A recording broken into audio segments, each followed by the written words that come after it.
தாக்குது, குடும்பத்தை தாக்குது, பொருளாதாரத்தை தாக்குது, எல்லாத்தையும் கெடுத்து நாசமாக்கிட்டு கடைசியில் நம்முடைய சரீரத்தையும் கெடுத்து நாசமாக்குகிறது. ஆகவேதான் வேதம் அவிசுவாசம் உள்ள பொல்லாத இருதயம் என்று சொல்லுது பாருங்க. அப்ப பொல்லாதன்னு சொன்னா சாதாரணது கிடையாது, மிக மிக கெடுதல் தீங்கு விளைவிக்கக்கூடிய ஒரு காரியம். ஆகவேதான் கலாத்தியர் 1 அதிகாரம் 4 வசனத்துல அப்போஸ்தலனாகிய பவுல் இப்படி சொல்றாரு, அவர் நம்மை இப்பொழுது இருக்கிற பொல்லாத பிரபஞ்சத்தினின்று விடுவிக்கும்படி நம்முடைய பிதாவாகிய தேவனுடைய சித்தத்தின்படியே நம்முடைய பாவங்களுக்காக தம்மை தாமே ஒப்பு கொடுத்தார். இப்போது இருக்கிற பிரபஞ்சம் என்று சொல்லி இருக்கலாம், ஆனா எப்படி சொல்றாரு பாருங்க, இப்பொழுது இருக்கிற பொல்லாத பிரபஞ்சம் அப்படின்றார். அப்படின்னா என்ன அர்த்தம்? இந்த பிரபஞ்சம், இந்த உலகம், இந்த உலகத்துடைய சிஸ்டம் எல்லாமே வெரி ஹைலி இன்ஜூரியஸ், நமக்கு மிகவும் கெடுதல் உண்டாக்கக்கூடிய ஒரு உலகமா இருக்கிறது. உலகத்துடைய தத்துவங்கள், உலகத்துடைய கோட்பாடுகள், உலகத்துடைய எண்ணங்கள், யோசனைகள், இது எல்லாமே கிறிஸ்தவனுக்கு, விசுவாசிக்கு மிக மிக கெடுதல் உண்டாக்கக்கூடிய காரியங்கள். எத்தனை பேருக்கு விளங்கு நான் சொல்ற காரியங்கள்? ஆகவேதான் பவுல் சொல்றாரு, விசுவாசியே, நீ இருக்கிற இந்த உலகம் வந்து ரொம்ப பொல்லாத ஒரு பிரபஞ்சம். இந்த பிரபஞ்சத்திலிருந்து உன்னை விடுவிக்கும்படி, உனக்கு கெடுதல் நினைக்கிற, கேடு நினைக்கிற இந்த பிரபஞ்சத்திலிருந்து விடுதலை செய்யும்படிதான் இயேசு தம்முடைய உயிரை கொடுத்தார் என்று. அருமையானவர்களே, இந்த பொல்லாத என்பது ஒரு சாதாரண காரணம் இல்லை பாருங்க, அவ்வளவு கேடு நமக்கு அது விளைவிக்கிறது. பொல்லாதனால நமக்கு தெரியுது, ஆனால் அர்த்தத்தை கவனிக்கும் போது இட் இஸ் ஹைலி இன்ஜூரியஸ், ரொம்ப ரொம்ப கேடு உள்ளது என்று நமக்கு தெரியுது பாருங்க.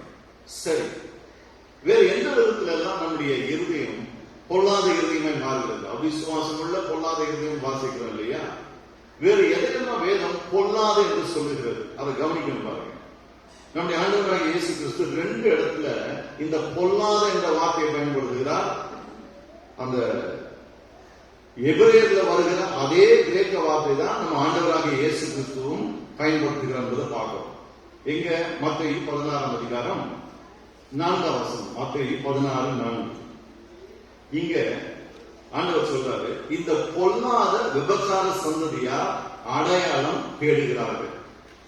சம்பவம் நம்ம எல்லாருக்கும் தெரியும், அவங்க ரொம்ப விளக்க விரும்பல. இந்த பொல்லாத விபச்சார சந்ததியார் என்று சொல்றாரு. யாரு சொல்லுகிறார்? இயேசு கிறிஸ்துவை விசுவாசிக்க மறுத்த ஒரு கூட்டத்தை பற்றி பேசுறாரு பாருங்க. அவங்களால விசுவாசிக்க முடியலன்னு கிடையாது, விசுவாசிக்க மறுத்தார்கள். இயேசுவை பற்றி நல்லா தெரியும், அவருடைய அற்புதங்கள், அடையாளங்களை கண்டார்கள், அவருடைய போதனைகளை கேட்டார்கள், ஆனாலும் விசுவாசிக்க மறுத்தார்கள். அப்படிப்பட்டவர்கள் இயேசு என்ன சொல்கிறார்? பொல்லாத விபச்சார சந்ததியார். அப்படின்னா என்ன அர்த்தம்?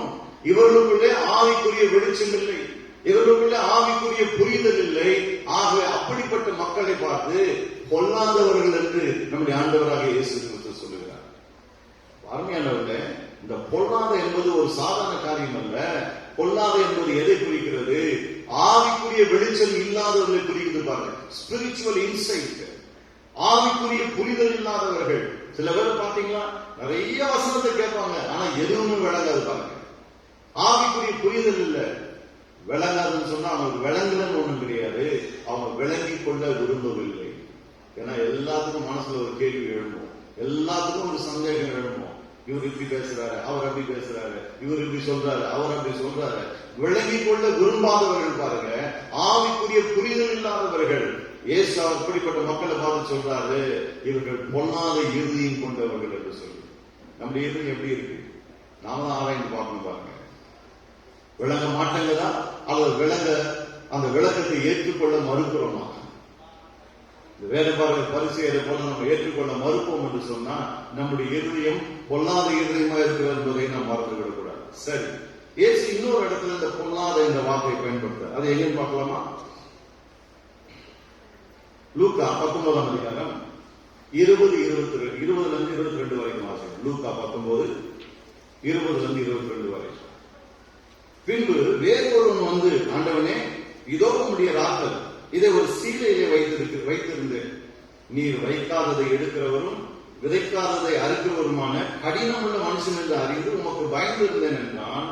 அதற்கு அவன், பொல்லாத ஊழியக்காரனே, இந்த வார்த்தை கவனிச்சீங்கன்னா, பொல்லாத ஊழியக்காரனே, உன் வாய் சொல்லிக் கொண்டே உன்னை நியாயம் இருக்கிறேன். இங்கேயும் ஆண்டவர் ஒரு மனுஷன் பொல்லாத ஊழியக்காரன் சொல்றாரு பாருங்க. இவன் யார்? இவன் வந்து ஆவிக்குரிய ரீதியில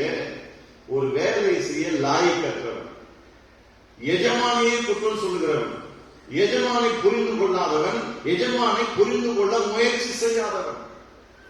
அவன் சொல்றான் பாருங்க, நீ கடினமுள்ள மனுஷன், இங்க வச்சுட்டு அங்க தேட சொல்லுவீங்க, அங்க வச்சுட்டு இங்க தேட சொல்லுவீங்க, விதைக்காத இடத்துல போய் நீங்க அறுக்குவீங்க.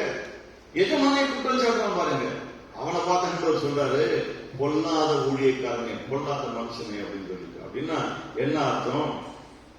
நீ ஆவிக்குரிய பிரகாரமாக எதுக்குமே நீ லாயக்கற்றவன், உன் எஜமான புரிந்து கொள்ளாதவன். உன் கையில ஒரு பெரிய பொறுப்பு கொடுக்கப்பட்டு இருக்கிறது, ஒரு ராந்தல் கொடுக்கப்பட்டிருக்கு, இதை வச்சு வியாபாரம் செஞ்சு இன்னும் அதிக சம்பாதிப்பாங்க நம்பி உங்ககிட்ட நான் கொடுத்தேன். ஆனா கடைசியில் என்னையே குற்றம் சாட்டுகிறாய், எஜமானையே குற்றம் சாட்டுகிறாய். ஏசு ஏன் அதை சொல்றாருன்னா, வேத பரிசேயர் எல்லாம் மோசேயின் ஆசனத்தில் உட்கார்ந்து இருக்கிறவர்கள்.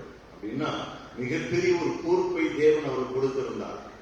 ஜீவனுள்ள தேவனுடைய வார்த்தையை மக்களுக்கு ஊழியம் செய்யக்கூடிய ஒரு பொறுப்பு கொடுத்திருந்தார் பாருங்க. ஆனா இந்த மக்கள் அந்த ஊழியத்தை செய்யல. அதை விட்டுட்டு பணம் பணம் பணம் என்று ஓடிக்கொண்டிருந்தார்கள். வேற ஒரு கதை தான் நம்ம வாசிக்கிறோம். மத்தேயு, மார்க்கு, லூக்கா, யோவான் எடுத்து வாசித்து பாருங்க. வேலைப்பாளர்கள், பரிசேயர், ஏரோதியர்கள், இவர்களுக்கெல்லாம் வேலை என்ன? எப்படி பணம் சம்பாதிப்பது? இந்த ஏழை எளிய யூத மக்களுக்கு கொண்டு எப்படியெல்லாம் பணத்தை திரட்ட முடியுமோ திரட்டினாங்க பாருங்க. அநியாயம் செய்து பணத்தை சேகரித்தார்கள். அப்படிதான் பண்ணாங்க. கடவுள் கொடுத்த வேலையை செய்யல பாருங்க. கடவுளையே திட்டினாங்க, கடவுளையே குறை சொன்னாங்க. நீங்க சரியான ஆளு கிடையாது, கடவுளையே குறை சொன்னாங்க பாருங்க. ஆகவேதான் இயேசு என்ன சொல்றாரு, நீ பொல்லாதவன். ஏன்னா உனக்கு என்ன கொடுக்கப்பட்டது என்பதை பார்க்காம உன் எஜமானியை குற்றம் சுமத்துகிறவன். நீங்க நிறைய பேர் அப்படி இருக்காங்க, பாத்துக்கீங்களா? நீங்க நாம நல்லது செஞ்சோம்னா அந்த நல்லதுக்கு நன்றியா இருக்க மாட்டாங்க. அந்த நல்லதை வாங்கி கொண்டு திரும்பி நம்மையே திட்டுவாங்க, முதலாளியே திட்டுவாங்க, தங்க வாசையே திட்டுவாங்க. அதெல்லாம் உலக வேலையில சரி, கூட செய்யக்கூடாது. ஆனா ஆவிக்குரிய வாழ்க்கையில அப்படி இருக்கும்போது ஆண்டவர் சொல்றாரு, இது ஒரு பொல்லாத இருதயம். வசனத்தை போதிக்கிறவங்க, உங்களுக்கு ஊழியம் செய்யறவங்க, ஏதாவது குறை சொல்லிட்டே இருக்கீங்களா? அது பொல்லாத இருதயத்துக்கு அடையாளம் பாருங்க. அப்படிப்பட்ட இதயத்துக்குள்ள எதுவும் போக முடியாது. நான் சொல்ற காரியங்கள் ரொம்ப அமைதியா இருக்கீங்க, விளங்குறாங்க சொல்ற காரியங்கள். அவிசுவாசம் உள்ள பொல்லாத இருதயம் என்று வேதம் சொல்லுவாங்க. ஆகவேதான் எச்சரிக்கையா இருங்க. இந்த அவிசுவாசம் உள்ள பொல்லாத இருதயம் உள்ள இருக்கும்போது நீங்கள் ஆசீர்வாதங்களை இழக்க நேரிடும் என்று சொல்லுகிறார். சரி, எதுக்காக இந்த அவிசுவாசம் உள்ள பொல்லாத இருதயம் உங்களுக்கு கூடாதுன்னு சொல்லுகிறார்? நான் பொதுவா சொன்னேன் இல்லையா, ஆண்டவர் கொடுத்த ஆசீர்வாதத்தை அவங்க இழந்து போயிட்டாங்க, அது போல நீங்களும் இழந்துடாதீங்க. ஆகவே அவிசுவாசம் உள்ள பொல்லாத இருதயம் வேண்டாம் என்று சொல்லுகிறார் அப்படின்னு. ஆனா குறிப்பாக எபிரேய நிருபத்துல பாத்தீங்கன்னு சொன்னா 3 வகையான இளைப்பாறுதலை குறித்து எபிரேய ஆசிரியர் பேசுகிறார். ஆகவேதான் சொன்னேன், ஃப்ரீ டைம்ல எபிரேய நிருபத்தை வாசிங்கன்னு சொல்லிட்டு 3 வகையான இளைப்பாறுதலை குறித்து பேசுகிறார். நீங்க எபிரேய நிருபத்தை வாசிக்கும் போது பல நேரங்களில் இந்த இளைப்பாறுதலை குறித்து படிக்கும்போது ஒரு பெரிய குழப்பம் நமக்கு வருது பாருங்க. ஆகவேதான் கிறிஸ்தவத்திலே ஒரு தவறான போதனை இருக்காரு. என்ன போதனை சொன்னா, அடிமைத்தனத்திலிருந்து மீட்கப்பட்டவர்கள் பாலும் தேனும் ஓடுகிற அந்த கானான் தேசத்தை அடைய முடியாமல் வனாந்தரத்துல செத்து போயிட்டாங்க இல்லையா, அதை எதற்கு அடையாளமாக சொல்லுவாங்கன்னு சொன்னா, நீ மீட்கப்பட்டு ரட்சிக்கப்பட்டு பாவத்திலிருந்து வெளியே வந்திருக்கலாம், ஆனா நீ ஒழுங்கா இல்லைன்னு சொன்னா பரமக்கானனுக்குள்ள போக மாட்ட, அப்படியே செத்து போயிடுவ அப்படின்னு மக்களை விரட்டுகிற ஒரு வகையான போதனையாக அது மாறிவிட்டது. அதுக்கெல்லாம் காரணம் என்னன்னா, இந்த எபிரேய நிருபம் நிறைய வசனங்கள் எபிரேயர்ல நீங்க வாசிக்கும் போது நமக்கு எப்படி தோணுது தெரியுமா? ஐயோ, என்னால பரலோகமே போக முடியாது போலயே, நான் பரலோகத்துக்கே போக முடியாது போலயே, கர்த்தர் இப்படியெல்லாம் சொல்லுகிறார், எனக்கு பயமா இருக்கு. இங்கேயே சொல்றாரு, ஜீவனுள்ள தேவனை விட்டு விலகுவதற்கு ஏதுவான பொல்லாத இருதயம் உங்களுக்குள்ள வேண்டாம் அப்படின்றாரு. இயேசு கிறிஸ்துவின் ரத்தத்தை காலின் கீழ் போட்டு மிதிக்கிறவன் எவ்வளவு கொடிதான ஆக்கினைக்கு பாத்திரவானா இருப்பான் அப்படின்றாரு. ஒரு முறை அதை வச்சு ஒரு பிரசங்கம் பண்றதை கேட்ட பாருங்க. என்ன சொல்லிட்டாரு, ஏதாவது பாவம் பண்ணினா இயேசுவின் ரத்தத்தை காலின் கீழ் போட்டு மிதிக்கிற, நீ பரலோகம் போக மாட்ட. நிறைய பேர் இப்படி பரலோகத்துக்கு லைசன்ஸ் வச்சுட்டு உட்கார்ந்துட்டு இருக்காங்க, பாத்துருக்கீங்களா நீங்க? நிறைய பிரசங்கியாளர்கள் பரலோக லைசன்ஸோட உட்கார்ந்துட்டு இருக்காங்க. அவங்க தான் சொல்லுவாங்க யார் பரலோகம் போகலாம், யார் பரலோகம் போக முடியாது அப்படின்னு. இதை பண்ணினா நீ பரலோகம் போக மாட்டேன். ஒரு பாஸ்டர் தான் விசுவாசிகளுக்கு சொல்ற பாருங்க, புருஷன் பொண்டாட்டி 2 பேரும் கரெக்டா ஞாயிற்றுக்கிழமை வந்து எல்லாத்தையும் பெருக்கி தொடச்சி பாயை போட்டு சேரை போட்டு 6வது முடிச்ச பிறகு கரெக்டா எல்லாத்தையும் மடிச்சு எடுத்து வச்சுட்டு பெருக்கிட்டு போனோம். இல்லாட்டி நீங்க பரலோகம் போக மாட்டீங்க. இருக்கீங்களா இல்லையா? இதெல்லாம் நம்புற ஜனங்கள் இருக்காங்க பாருங்க. நீங்க சிரிக்கிறீங்க, இதெல்லாம் நம்புற ஜனங்கள் இருக்காங்க. அவங்க வந்து வசனத்தை கேட்டப்போ சத்தியத்தை அறிந்து கொண்டு போது இவ்வளவு பெரிய ஒரு விடுதலை தெரியும், அவ்வளவு சந்தோஷம் அவங்களுடைய மனசுல. ஏன்னா அந்த சபையில இப்படி சொல்லி சொல்லி மிரட்டி வச்சிருந்தாங்க. இந்த மாதிரி நிறைய இருக்கு கிறிஸ்தவ உலகத்துல, சொல்லி சொல்லி சொல்லி மிரட்டி வச்சிருப்பாங்க பாருங்க. ஆகவேதான் அருமையானவர்களே, வசனத்தை சரியாய் நாம் நிதானிக்க கற்றுக்கொள்ள வேண்டும். அது என்னதான் பேசுகிறது? பாவம் செய்யும் போதுதான் இயேசு ரத்தத்தை காலம் நீடு போட்டு மிதிக்கிறோம், கொடிய ஆக்கினைக்கு பாத்திரவானா இருக்கும்னு சொன்னா நீங்க ஒருத்தர் கூட பரலோகம் போக முடியாது. ஆனா அந்த வசனம் எதை பேசுகிறது என்பதை தெளிவா புரிஞ்சுக்கணும் பாருங்க. நீ பாவம் செஞ்சா நரகத்துக்கு தான் போக, பரலோகத்துக்கு போக மாட்டேன்னா அப்ப சொல்ற ஒரு பாவமே செஞ்சது இல்லையா? ரட்சிக்கப்பட்ட நாள்ல இருந்து அவர் ஒரு பாவத்தை கூட செஞ்சது கிடையாதா? நீங்களே யோசிச்சுங்க. அதுக்கு மேல அதை பற்றி நான் பேச விரும்புறேன். ஏன் இந்த அவிசுவாசங்களை பொண்ணாத இது நமக்குள்ள வேண்டாம்னு சொல்றாருன்னா, இளைப்பாறுதலை தேவன் நமக்காக வைத்திருக்கிறார். அந்த இளைப்பாறுதலுக்குள்ளே நம்ம பிரவேசிக்கணும். எபிரேயர் நிருபம் அதை பற்றி போதிக்கிறது. என்ன இளைப்பாறுதல்? குறிப்பா 3 வகையான இளைப்பாறுதலை பற்றி பேசுகிறார். இது நமக்கு வழங்கலன்னா எபிரேயர் நிருபம் வழங்காது. இது வழங்கலன்னா ஏன் எபிரேயர் 11ஆம் அதிகாரத்தை அவர் எழுதுகிறார், அதுவும் நமக்கு வழங்காது. ஏன்னா அதுதான் விசுவாசத்தை குறித்து நமக்கு நிறைய போதிக்கிறது. அதுல தான் நான் உங்களுக்கு போதிக்க போகிறேன். அப்போ அந்த இளைப்பாறுதல் என்றால் என்ன என்பதை நம்ம கரெக்டா புரிஞ்சுக்கணும் பாருங்க. 3 வகையான இளைப்பாறுதலை குறித்து அவர் பேசுகிறார். வாசிக்கலாமா? முதலாவது எபிரேயர் 4:4 இப்படி சொல்றாரு. எபிரேயர் 4:4 மேலும் தேவன் தம்முடைய கிரியைகளை எல்லாம் முடித்து 7ஆம் நாளில் ஓய்ந்திருந்தார் என்று 7ஆம் நாளை குறித்து ஓரிடத்தில் சொல்லி இருக்கிறார். தேவன் தம்முடைய கிரியைகளை எல்லாம் முடித்து 7ஆம் நாளில் ஓய்ந்திருந்தார். ஆகவே அவர் சொல்லுகிற அந்த 3 வகையான இளைப்பாறுதல்ல இது முதல் இளைப்பாறுதல். என்ன இளைப்பாறுதல்? ஓய்வு நாள் இளைப்பாறுதல். தேவனே இந்த ஓய்வு நாளிலே ஓய்ந்திருந்தார் என்று வேதம் சொல்லுகிறது. ஆதியாகமம் 2:2 நாம் அதை பற்றி வாசிக்கிறோம். சரியா? ஓய்வு நாள் இளைப்பாறுதல். 2வது ஒரு இளைப்பாறுதலை குறித்து எபிரேயரில் நாம் வாசிக்கிறோம். எபிரேயர் 3ஆம் அதிகாரம் 11ஆம் வசனத்தில் அது இருக்கிறது. அங்க என்ன சொல்லுகிறார்? என்னுடைய இளைப்பாறுதலில் அவர்கள் பிரவேசிப்பதில்லை என்று என்னுடைய கோபத்திலே ஆணையிட்டேன் என்றார். அப்ப இங்கேயும் இளைப்பாறுதலை பற்றி பேசுகிறார். ஆகவேதான் இதை கரெக்டா நம்ம புரிஞ்சுக்கணும் பாருங்க. இது புரியாத பட்சத்தில் நமக்கு பிரச்சனை தான். அப்ப இங்க என்ன இளைப்பாறுதலை பற்றி பேசுறாருன்னு சொன்னா, கானானிலே அவர் வைத்திருக்கிற இளைப்பாறுதலை பற்றி பேசுகிறார். முதல் இளைப்பாறுதல் தேவன் ஓய்வு நாளிலே ஓய்ந்திருந்தாரே அந்த இளைப்பாறுதல். 2வது இளைப்பாறுதல் கானானிலே இஸ்ரவேல் ஜனங்களுக்கு தேவன் வைத்திருந்த அந்த இளைப்பாறுதல். அதை குறித்து அவர் பேசுகிறார் பாருங்க. எபிரேயர் 3:11 வாசிக்கணும் இல்லையா? எங்க அது வாக்கு பண்ணப்பட்டது? உபாகமம் 12ஆம் அதிகாரம், யோசுவா 21ஆம் அதிகாரம், இதெல்லாம் வாசிக்கணும்னு சொன்னா கானானிலே தேவன் அவர்களுக்கு அந்த இளைப்பாறுதலை வைத்திருந்தார் என்பதை நம்ம பார்க்கிறோம். சரி, எபிரேயர் நிருபம் 3வது ஒரு இளைப்பாறுதலை பற்றி பேசுகிறது. அது என்ன இளைப்பாறுதல்? அதுதான் நித்திய இளைப்பாறுதல். இதை குறித்து எங்க வாசிக்கிறோம்? எபிரேயர் 4ஆம் அதிகாரம் 9ஆம் வசனம் சொல்லுது பாருங்க. எபிரேயர் 4:9 என்ன சொல்கிறது? ஆகையால் தேவனுடைய ஜனங்களுக்கு இளைப்பாறுகிற காலம் இனி வருகிறதா இருக்கிறது. அப்ப இங்கேயும் ஒரு இளைப்பாறுதலை பற்றி பேசுகிறார். இந்த இளைப்பாறுதல் இனி வரப்போகிறது என்று பேசுகிறார். அப்போ 3 வகையான இளைப்பாறுதலை குறித்து எபிரேய ஆசிரியர் இங்க பேசுகிறதை நாம பார்க்கிறோம். இதை நம்முடைய வாழ்க்கைக்கு எப்படி நாம அபியாசப்படுத்துவது? எது நமக்கு சொந்தம், எது நமக்கு சொந்தம் இல்லை, இதை எப்படி நாம புரிந்து கொள்வது பாருங்க. சரி, முதலாவது சொன்ன இல்லையா, இந்த ஓய்வு நாள் இளைப்பாறுதல். இதை நம்முடைய வாழ்க்கையில அதை எப்படி கம்பேர் பண்ணலாம், எதனோடு கூட கம்பேர் பண்ணலாம்னு சொன்னா, இயேசு கிறிஸ்துவை ஆண்டவராய் ரட்சகராய் நாம் ஏற்றுக்கொண்டோமே, அன்றைக்கு நமக்கு ஒரு இளைப்பாறுதல் உண்டாயிற்று. அந்த இளைப்பாறுதலோடு கூட இந்த ஓய்வு நாள் இளைப்பாறுதலை நாம் ஒப்பிடலாம். ஆகவேதான் மத்தேயு 11ஆம் அதிகாரத்துல 28ஆம் வசனத்துல நம்முடைய ஆண்டவராக இயேசு சொல்கிறார், வருத்தப்பட்டு பாரம் சுமக்கிறவர்களே நீங்கள் எல்லாரும் என்னிடத்துல வாருங்கள், நான் உங்களுக்கு இளைப்பாறுதலை தருவேன். அது என்ன இளைப்பாறுதல்? இயேசு இல்லாத ஒரு வாழ்க்கையில இளைப்பாறுதல் கிடையாது, நிம்மதி கிடையாது, சமாதானம் கிடையாது. பாருங்க, இயேசுவை வரும்போது ஒரு தெய்வீக நிம்மதி, ஒரு தெய்வீக இளைப்பாறுதல் உண்டாகிறது. வாழ்க்கையில் இருக்கிற பிரச்சனை எல்லாம் அப்படியேதான் இருக்கு. ஆனா ரட்சிப்பின் மூலமாக ஒரு பெரிய இளைப்பாறுதல் நமக்கு உண்டாகிறது. இது எப்படிப்பட்ட இளைப்பாறுதல் சொன்னா, இயேசுவை ஆண்டவராய் ரட்சகராய் நம்ம ஏற்றுக்கொண்ட பிறகு, இயேசுவை தெய்வமாய் வழிபட ஆரம்பித்த பிறகு நாம வேறு எந்த கடவுளையும் தேடி போவது கிடையாது. எத்தனை பேர் ஆமென் சொல்றீங்க? ஆமென். என்றைக்கு இயேசுவுக்கு நம்முடைய உள்ளத்துல இடம் கொடுக்கிறோமோ ஒரு பெரிய இளைப்பாறுதல் நமக்கு உண்டாகிறது. அந்த இளைப்பாறுதல் என்ன செய்கிறது?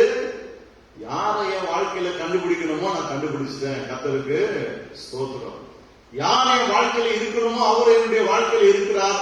ஆகவே இனி இந்த இளைப்பாறுதலை தேடி நான் அறைய போவது கிடையாது. இந்த இளைப்பாறுதல் இல்லாத மக்கள் எப்படி இருக்கிறாங்க? இன்னைக்கும் அலைஞ்சிட்டு இருக்கிறாங்க. நீங்க ஒரு சில பகுதிகள்லாம் போனீங்கன்னா அந்த ஜனங்களை பார்க்கும்போது பரிதாபமா இருக்கும். பாருங்க,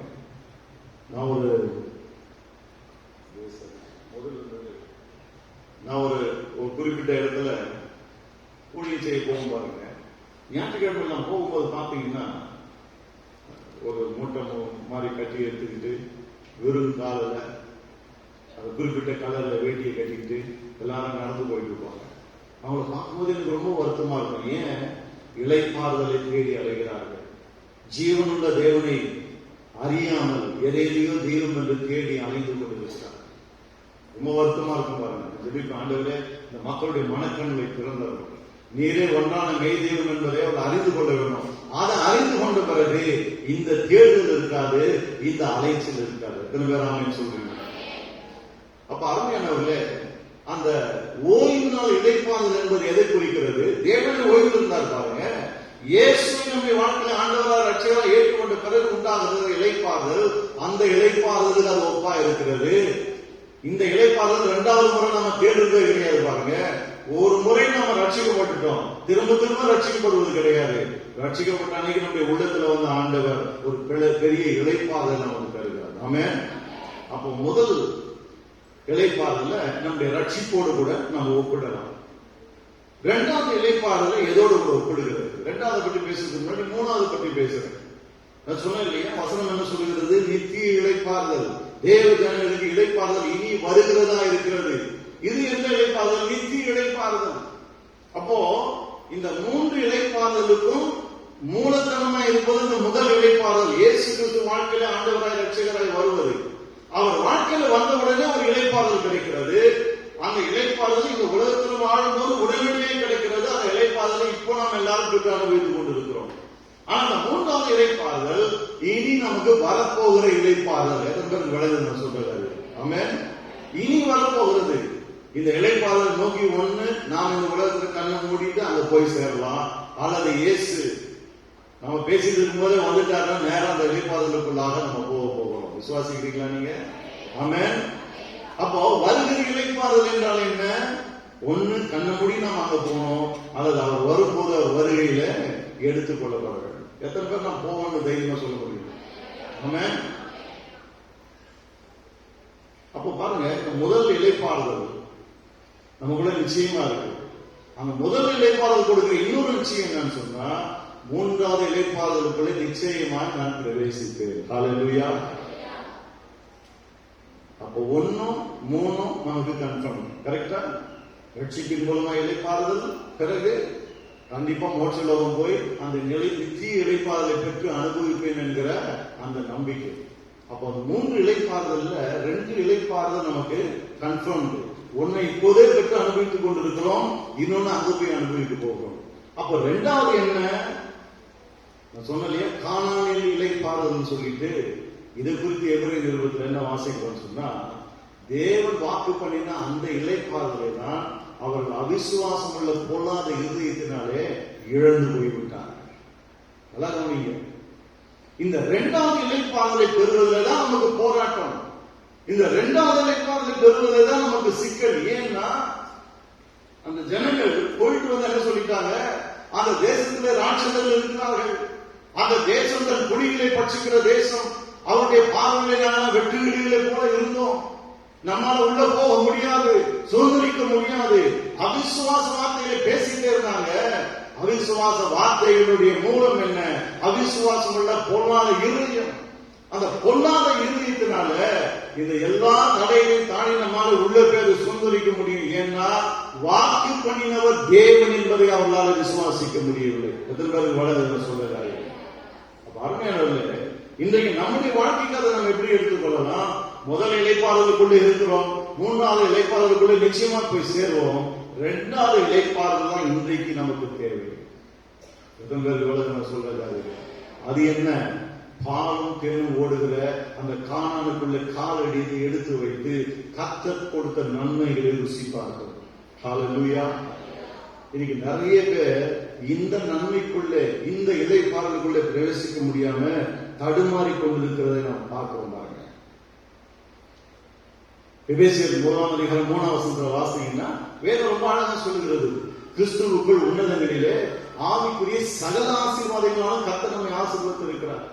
அது என்ன ஆவிக்குரிய ஆசீர்வாதங்கள்? நம்ம தேவனுடைய பிள்ளைகளா இருக்கிறோம், பரிசுத்தவான்களா இருக்கிறோம், நீதிமான்களா இருக்கிறோம், பரிசுத்த ஆவியானவர்கள் உள்ளத்துல பெற்றிருக்கிறோம். தேவனும் பிதாவாகிய தேவனும் குமாரனாகிய தேவனுடைய உள்ளத்துல வாசம் பண்ணுகிறார்கள். பரிசுத்தாவின் வரங்களை நாம் பெற்றிருக்கிறோம். இயேசு கிறிஸ்துவின் ரத்தனுடைய பாவனை கழுவி நம்ம எல்லாரையும் கிறிஸ்துவுக்குள்ளே சகோதர சகோதரிகளாய் ஒரே குடும்பமாய் ஆக்கி இருக்கிறது. இதெல்லாம் உன்னதங்களில வைக்கப்பட்டிருக்கிற ஆசீர்வாதங்கள் பாருங்க. அதெல்லாம் இப்பவே நம்ம அனுபவித்துக் கொண்டிருக்கிறோம். இந்த உலகத்துல வாழும்போது அனுபவித்துக் கொண்டிருக்கிறோம். ஆனா கர்த்தர் நமக்கு வைத்திருக்கிறது வெறும் ஆவிக்குரிய ஆசீர்வாதங்கள் அல்ல, அதோடு கூட சேர்த்து இந்த உலகத்துல நம்ம வாழும்போதும் ஆசீர்வாதமா இருக்க வேண்டும் என்று விரும்புகிறார். அதை தான் இந்த கானான் குறிப்பிடுகிறது. எத்தனை பேருக்கு வளர்ந்து சொல்ற காரியம்? ஹல்லேலூயா. அருமையானவர்களே, இந்த கானானை தான் இன்றைக்கு நம்ம மிஸ் பண்ணிடக்கூடாது. அவிசுவாசம் உள்ள பொல்லாத இருதயம் இருக்கும்போது இந்த கானானை மிஸ் பண்ணக்கூடிய எல்லா வாய்ப்புகளும். ரட்சிக்கப்பட்டுட்டீங்க, பரலோகம் போயிடுவீங்க. ஆனா இந்த உலகத்துல வாழும்போது விசுவாசம் இல்லாத பட்சத்துல பலவீனத்தோடு கூட, நோய் நொடியோடு கூட, ஏழ்மையில, வறுமையில, இப்படிதான் நம்முடைய வாழ்க்கை ஒவ்வொரு நாளும் ஓழ்ந்து கொண்டே இருக்கும். பாருங்க, நிறைய கிறிஸ்துவனுடைய வாழ்க்கை இன்னைக்கு இப்படிதான் இருக்காரு. காரணம் என்னன்னு சொன்னா, ஆண்டவர் சொன்னார், சத்தியத்தை அறிவீர்கள், சத்தியம் உங்களை விடுதலையாக்கும் என்று. விடுதலையாக்கும் சத்தியங்களை அவங்க இன்னும் கேட்கல. விடுதலையாக்கும் சத்தியங்களை பைபிள்ல வாசிக்கிறாங்க, ஆனால் அவங்களுக்கு விளங்கல. பாருங்க, ஆகையில இந்த வரப்போகிற வாரங்கள் நாட்களில் நாம் அதை பற்றி படிக்க போகிறோம். கர்த்தர் நமக்காக எப்படிப்பட்ட ஒரு வாழ்க்கையை வைத்திருக்கிறோம். இங்கேயே நம்ம அதை வாசிக்கிறோம். பாருங்க, உபாகம் 8ஆம் அதிகாரம் போகிறோமா? உபாகம் 8ஆம் அதிகாரம் 7 வாசிக்கிறோம். உபாகம் 8:7 வாசிக்கிறோம். பாருங்க, உன் தேவனாகிய கர்த்தர் உன்னை நல்ல தேசத்திலே பிரவேசிக்க பண்ணுகிறார். அது பள்ளத்தாக்குகளிலும் மலைகளிலும் இருந்து புறப்படுகிற ஆறுகளும் ஊற்றுகளும் ஏரிகளும் உள்ள தேசம். அது கோதுமையும் வார்கோதுமையும் திராட்சை செடிகளும் அத்திமரங்களும் மாதுளை செடிகளும் உள்ள தேசம். அது ஒலிவ மரங்களும் எண்ணெயும் தேனும் உள்ள தேசம்.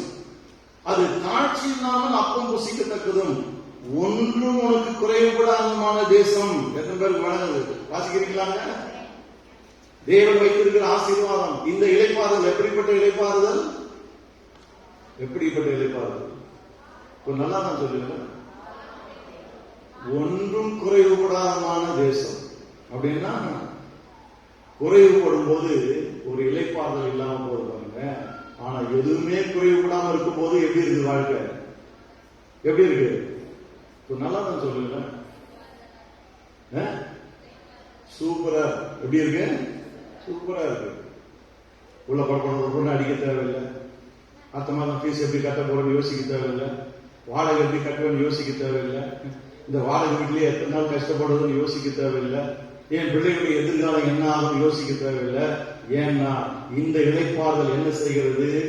ஒன்றும் குறைவுபடாமல் எல்லாவற்றையும் கொடுக்கிற ஒரு இளைப்பாறுதல். ஹல்லேலூயா, ஹல்லேலூயா. இந்த இளைப்பாறுதலுக்குள்ள நம்ம போயிடக்கூடாதுன்னு சொல்லிட்டு தான் அவிசுவாசம் உள்ள பொல்லாத இருதயம் தடுத்து வேலை செய்து கொண்டே இருக்கு. பாருங்க, அப்ப அது எவ்வளவு பொல்லாத இருதயம் பாருங்க. அந்த அவிசுவாசம் எவ்வளவு பொல்லாதது பாருங்க.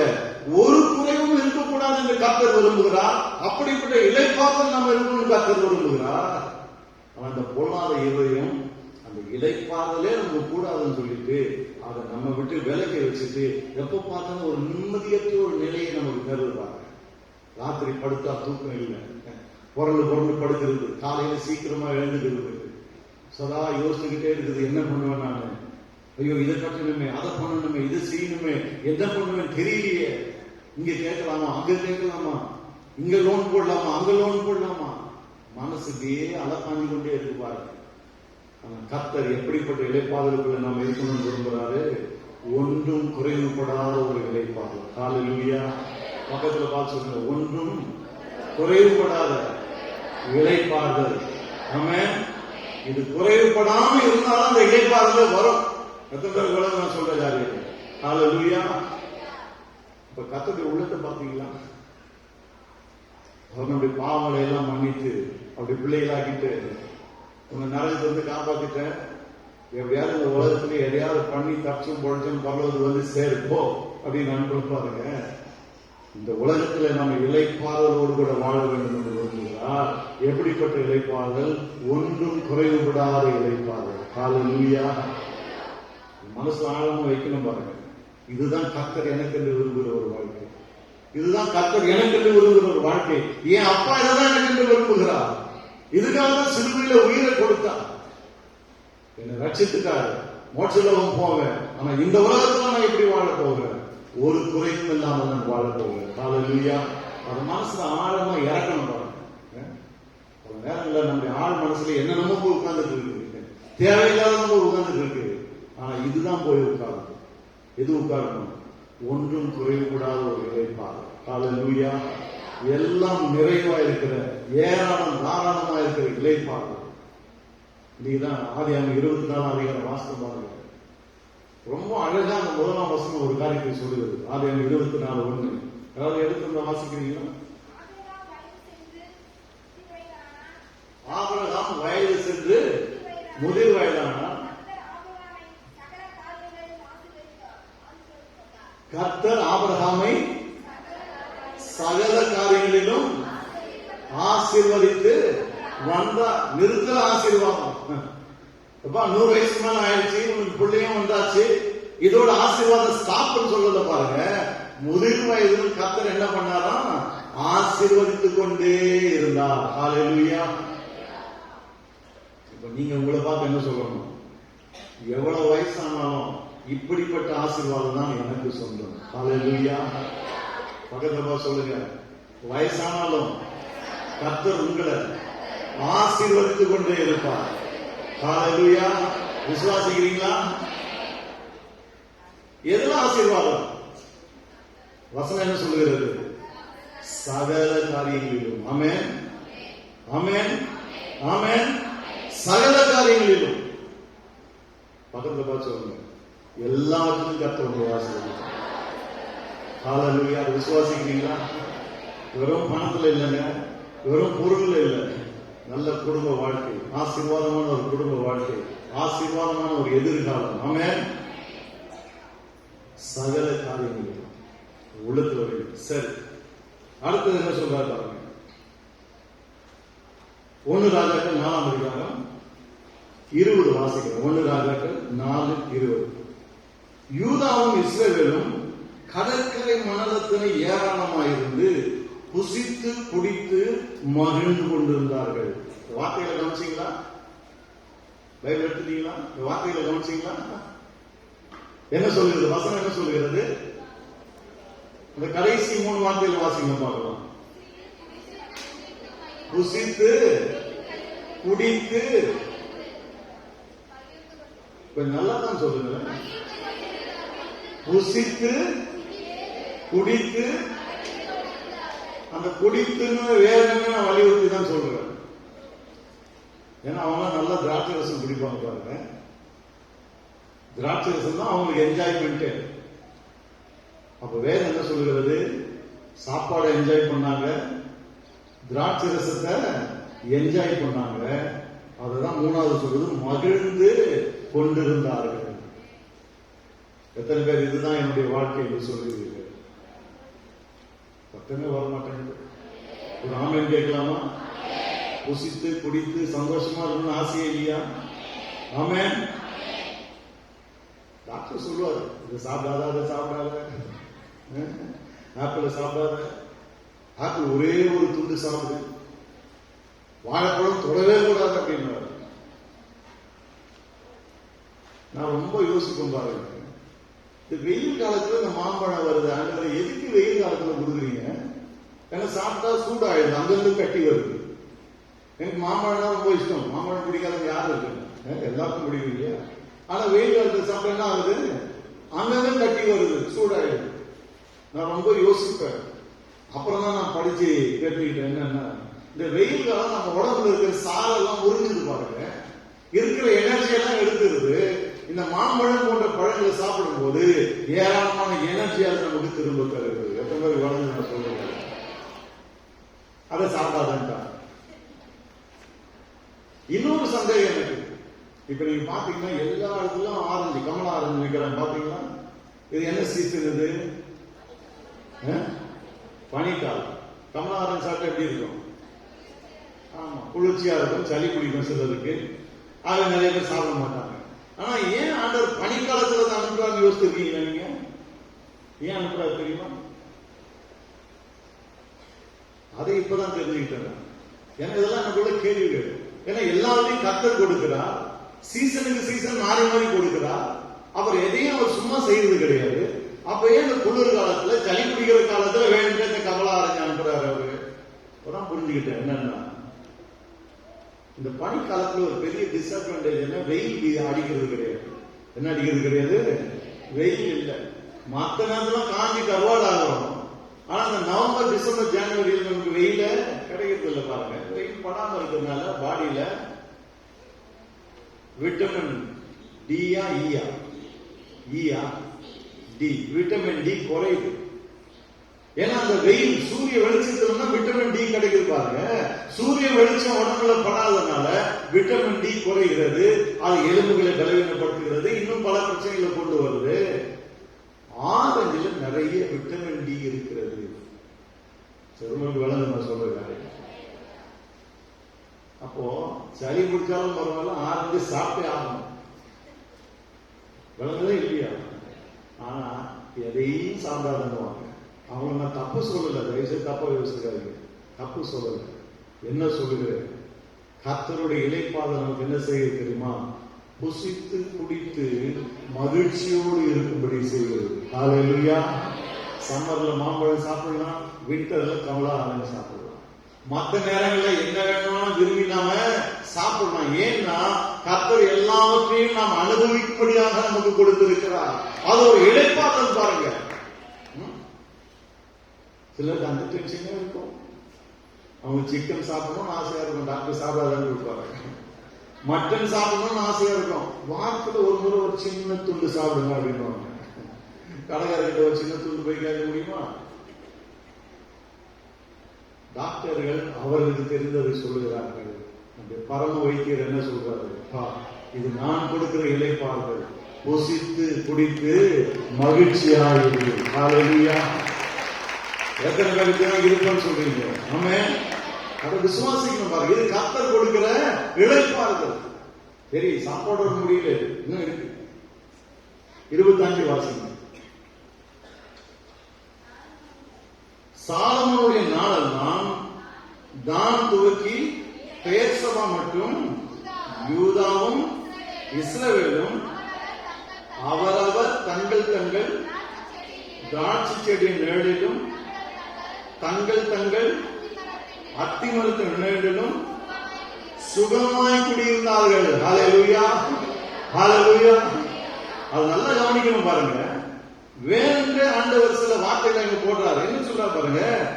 தங்கள் தங்கள் திராட்சை செடியின் நிழல், தங்கள் தங்கள் அத்திமரத்தின் நிழல். அப்படின்னா என்ன அர்த்தம்?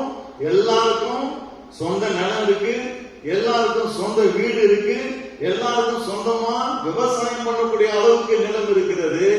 எல்லாரும் அந்த விவசாயம் பண்ணி செழித்து நல்லா ஆசீர்வாதமா இருக்கிறார்கள். ஹல்லேலூயா. அததான் கடைசியில சிம்பிளா சொல்லிட்டாரு, சுகமாய் குடியிருந்தார்கள். எத்தனை வேலை விசுவாசிக்கிறீங்க? பக்கத்துல சொல்லுங்க, என்ன சொல்றீங்க? சுகமாய் குடியிருங்கன்னு சொல்லுங்க. ஆமென், ஹல்லேலூயா. உலகத்துக்கு அதெல்லாம் விளங்காது பாருங்க. நீங்க சுகமா குடியிருந்தீங்கன்னா அவங்க கண்ணு வெளியே வந்துடும். ஆனா கர்த்தர் நமக்கு என்ன சொல்லி கொடுக்கிறாரு? சுகமாய் குடியிருங்க, என் ஜனங்களே சுகமாய் குடியிருங்க. ஹல்லேலூயா. அப்ப பாருங்க அருமையானவர்களே, பாலும் தேனும் ஓடுகிற, புசித்து குடித்து மகிழ்கிற, சுகமாய் குடியிருக்கிற இப்படிப்பட்ட ஒரு வாழ்க்கை, இதுதான் இந்த உலகத்திலே தேவன் நமக்கு தருகிற இளைப்பாறுதல் என்று வேதம் சொல்லுது. ஹல்லேலூயா. இந்த இளைப்பாறுதலை பெற முடியாதபடிக்குதான் இந்த அவிசுவாசம் உள்ள பொல்லாத இருதயம் கெடுக்கிறது. எத்தனை பேருக்கு இது விளங்குது? அப்போ அவிசுவாசம் உள்ள பொல்லாதது எவ்வளவு ஆபத்தானது பார்த்தீங்களா? இந்த இருதயம் என்ன சொல்லுது? நீ ரட்சிக்கப்பட்ட, பரலோகம் போற, அப்ப இந்த உலகத்தில் எப்படி வாழணும்? இயேசுக்காக தியாகமாய் வாழ. எப்படி வாழணும் இயேசுக்காக? அவர் என்ன சொல்றாரு? புசித்து குடித்து மகிழ்ச்சியாய் வாழுன்றார். அவர் என்ன சொல்றாரு? சுகமாய் வாழுன்றாரு. ஆனா நம்ம பிரசங்கர் என்னன்னு சொல்றாங்க? இயேசுக்காக நீ எல்லாத்தையும் தியாகம் பண்ணிட்டு வாழு. அப்படின்னு என்ன அர்த்தம்? புசிக்க கூடாது, குடிக்க கூடாது, மகிழ்ச்சியா இருக்கக்கூடாது, சுகமா இருக்கக்கூடாது. இயேசுக்காக கோள் தண்ணிக்கு அடிபட்டுட்டு உதப்பட்டுட்டு கீழ்ச்சி துணியை மாட்டிக்கிட்டு வாடகை வீட்டுல இருந்துகிட்டு இப்படிதான் நம்ம அனுபவிக்கணும் அப்படின்னு போதிக்கிறாங்க. இல்லவே இல்லை. பாருங்க, என்னைக்கு நம்ம இயேசு கிறிஸ்து உள்ளத்துல இடம் கொடுத்தோமோ அன்னைக்கே உபத்திரங்களுக்கும் துன்பங்களுக்கும் கையெழுத்து போட்டு கொடுத்துட்டோம். நீங்க எப்ப வேணா வரலாம்னு. நான் சொல்றேன், அதுக்கு நாம பயப்பட போறது கிடையாது. பாருங்க, அது வரும். ஆண்டவரே சொல்றாரு, இந்த உலகத்துல உங்களுக்கு உபத்திரம் உண்டு, ஆனால் திடன் கொள்ளுங்க, நான் உலகத்தை ஜெயிச்சேன். இயேசு நிமித்தமாய் பாடுகள், துன்பங்கள், உபத்திரங்கள் உலகத்துல உண்டு. அதை யாராலும் மறுக்க முடியாது. நீங்களும் நானும் கூட அது மறுப்பது கிடையாது. ஆனா இந்த மாதிரி கீழ்ந்த துணி, வாடகை வீடு, சொந்த இடம் இல்ல, எப்ப பார்த்தாலும் கைக்கு வாங்கிக்கொண்டு போராட்டம் என்கிற அந்த நிலைமையை கர்த்தர் நமக்கு கொடுக்கவே இல்லை. ஏன்னா இதெல்லாம் இருந்ததுன்னு சொன்னா இளைப்பாறுதல் நிறைந்த ஒரு வாழ்க்கையில நம்ம இல்லை என்று அர்த்தம். எத்தனை பேருக்கு வழங்குது? ஒருவேளை இன்னைக்கு நாம இளைப்பாறுதலுக்குள்ள இல்லாம இருக்கலாம். ஆனா கர்த்தர் இதை வாக்கு பண்ணி இருக்கிறார். அவிசுவாசம் உள்ள பொல்லாத இருதயம் அதை கெடுக்க பார்க்கிறது, தடுக்க பார்க்கிறது என்று நாம் புரிந்து கொண்டுட்டோம் சொன்னா அடுத்தது என்ன வேலை செய்யும் தெரியுமா? இந்த அவிசுவாசம் உள்ள பொல்லாத இருதயத்தை எப்படி மாற்றுவது, இந்த அவிசுவாசத்தை உள்ளத்திலிருந்து எப்படி விரட்டி அடிப்பது, இந்த பொல்லாத இருதயத்தை விசுவாசம் உள்ள நல்ல இருதயமாய் மாற்றுவது எப்படி, அதை நாம புரிந்து எத்தனை பேர் அதை அறிந்து கொள்ள முடியும்? ஆமென்.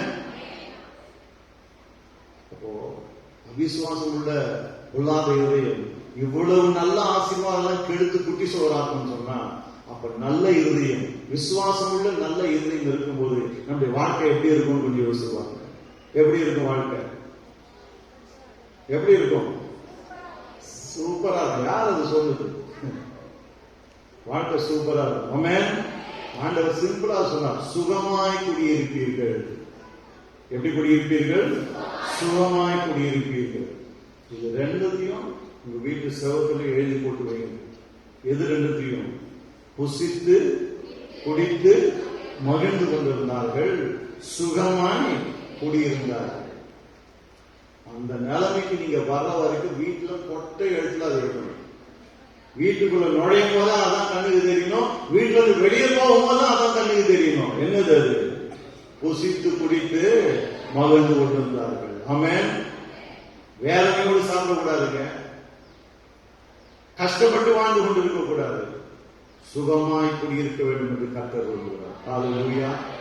சரி, 1:30 மணிக்கு ஐயா முடிக்க சொல்லி இருக்கிறாங்க.